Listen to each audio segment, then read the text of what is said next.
प्रयागराज में भव्य और दिव्य महाकुंभ का आयोजन होने जा रहा है, जिसकी शुरुआत 14 जनवरी से होगी। उसके पहले तमाम तरीके की प्रक्रियाएं होती हैं। साधु संत किस तरीके से भोजन ग्रहण करते हैं, किस तरीके से नागा बाबू जो है वो कब अपने भेष में आते हैं, तमाम ऐसे सवालों के आज हम जवाब जानेंगे। आज हमारे साथ महंत जी मौजूद हैं। महंत जी, सबसे पहले मैं चाहूँगा कि हमारे चैनल पर आप अपना परिचय दीजिए और फिर इसके बाद हम बाकी बातें आपसे पूछें। मैं महंत यमुनापुरी प्रधान कार्यालय दारागंज का सेक्रेटरी हूँ। यहाँ एक सेवा कार्य में लगा हूँ। और अभी आज हमारी गुरुवार के दिन पंचायती अखाड़ा महानिर्वाणी की कुंभ मेले में प्रवेश शोभा यात्रा आज के दिन है। और आज सवेरे सवेरे आप देख ही रहे हैं, सब महात्मा साधु संत सब दही चावल और बूरा ये शुभ माना जाता है यात्रा में। इसको प्रसाद पा करके और फिर अपना आगे आगे प्रस्थान करेंगे। तो भगवान कपिल मुनि जी हमारे अखाड़े के इष्ट हैं और भगवान कपिल महामुनि जी जो भगवान विष्णु के 24 अवतारों में 5वें अवतार हैं, उनको साथ में लेकर के और हम कुंभ मेले में माता गंगा यमुना सरस्वती के उस पावन तट पर कुंभ मेले हेतु आज प्रस्थान कर जाएंगे। आज से हमारा वो सारा कुंभ में महाराज जी, ये शाही स्नान के अगर मतलब के बारे में जानना चाहे, क्या होता है ये शाही स्नान? शाही स्नान तो पुराने शब्द हैं, आज के समय में उसको कुंभ अमृत स्नान है। तो कुंभ अमृत स्नान का मतलब है कि अमृत के लिए तो आते हैं सब, अमृत स्नान है। भगवान की दिव्य पावन और अमृतमय और आत्म तत्व का बोध कराने वाले उस अमृत में स्नान होता है। साधु संत और जब गृहस्थों का सबसे बड़ा मिलन यह कुंभ महापर्व है। भारतीय संस्कृति में अगर सभी स्नातनी एक हैं तो इन कुंभों का इसमें बहुत बड़ा योगदान है, क्योंकि सभी समय समय के ऊपर हर 12 साल में 6 साल में सभी इकट्ठे होते रहते हैं और उससे धर्म की जागृति और सनातन धर्म की जागृति सदा बनी रहती है मनुष्यों के मन में। शुरुआत महंत बहुत पहले हुई होगी, कब हुई होगी, किसने करी? सतयुग की बातें हैं, जिस समय यहाँ अमृत मंथन, समुद्र का मंथन हुआ था। तो उस समय जो 14 रत्न निकले थे उसमें से अमृत भी एक निकला था।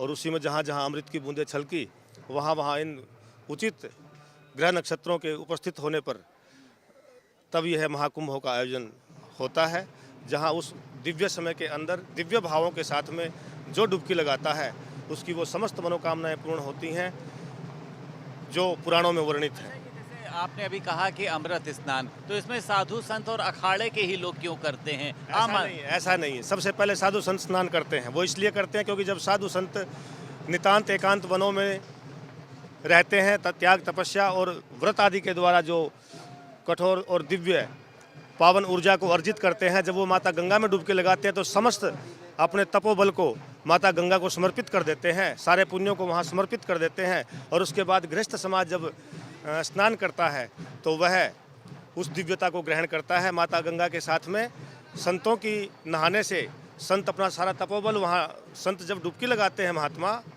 तो उनका पुण्य बल वहाँ क्षीण हो जाता है, सब माता गंगा में प्रवाहित कर देते हैं, है ना, माता गंगा को समर्पित कर देते हैं। यही साधुओं के पास होता है और देने के लिए होता है क्या समाज के लिए। क्या मतलब किसे कहते हैं? शक्ति प्रदर्शन के रूप में आप लोग दिखाते हैं, क्या होता है ये? शक्ति प्रदर्शन के रूप में नहीं है।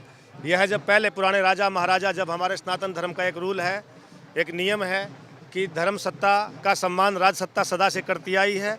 और उनके स्वागत में उस समय के राजा महाराजा अपने सारे हाथी घोड़े पालकियाँ जो भी उनके पास ऐश्वर्य होता सब समर्पित कर देते थे। और जब तक कुंभ होता था साधुओं के लिए सम्मान के तौर पे ये सब किया जाता था। ये शक्ति प्रदर्शन न होकर के यह धर्म सत्ता के सामने राज सत्ता का सम्मान और विनय भाव है। पेशवाई के दौरान ये जो आपने अभी कहा, हाथी घोड़ा पालकी बैंड बाजा बारात, इनकी व्यवस्था कैसे होती है, कहाँ से करते हैं आप लोग? पहले जब राजा महाराजाओं का समय था उस समय वो सब देते थे। आज गवर्नमेंट बहुत सी व्यवस्थाएं करती है और जो ये है अपने स्तर पे फिर सभी अखाड़े। तैयारियां कितने दिन पहले से आप लोग करते हैं? तैयारियां तो पूरा एक मेला खत्म होता है, दूसरे मेले की तैयारियां हम शुरू कर देते हैं।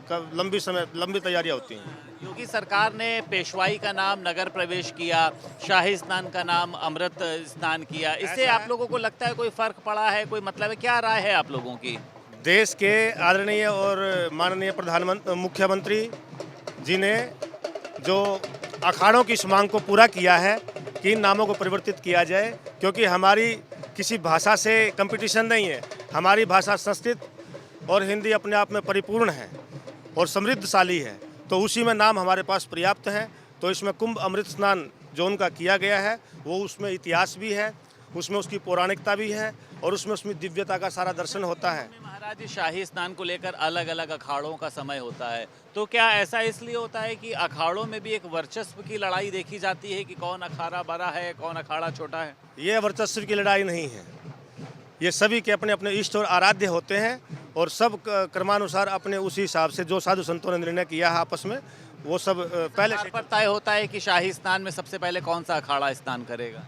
ये पुरानी परंपरा पहले से ही चल रहा है ये, और सबकी अपनी अपनी शौर्य गाथाएं हैं, उसके हिसाब से निर्धारित हुआ है। तमाम अखाड़े होते हैं, उनकी विशेषता क्या होती है? आदमी कैसे पहचानता है कि ये साधु संत किस अखाड़े का है? वो सब से समझ जाते हैं, हमारे सारे कोड होते हैं, सबके तिलक त्रिपुंड होते हैं और सबके तिलक से पहचान होती है, उनकी पगड़ी बांधने के तरीके से पहचान होती है, और भी बहुत से तरीके होते हैं, सब आप एक दूसरे को पहचान जाते हैं। की सुविधाओं से खुश हैं यहाँ का साधु संत? हाँ बिल्कुल, यहाँ की जो गवर्नमेंट है उसने अच्छे व्यवस्था की है, क्योंकि देश के हमारे राज्य के जो मुख्यमंत्री हैं वो भी एक संत हैं, वो इस चीज़ को भली भांति जानते हैं।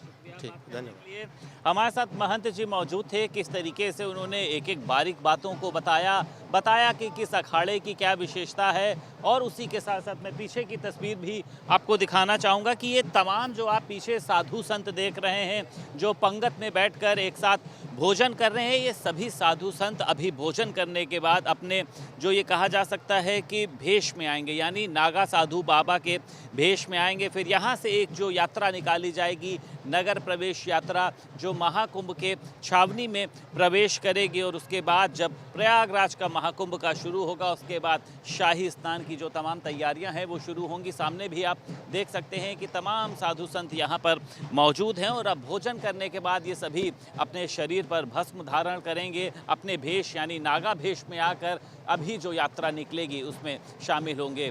प्रयागराज से वीडियो जर्नलिस्ट निखिल के साथ संदीप खेर, भारत समाचार।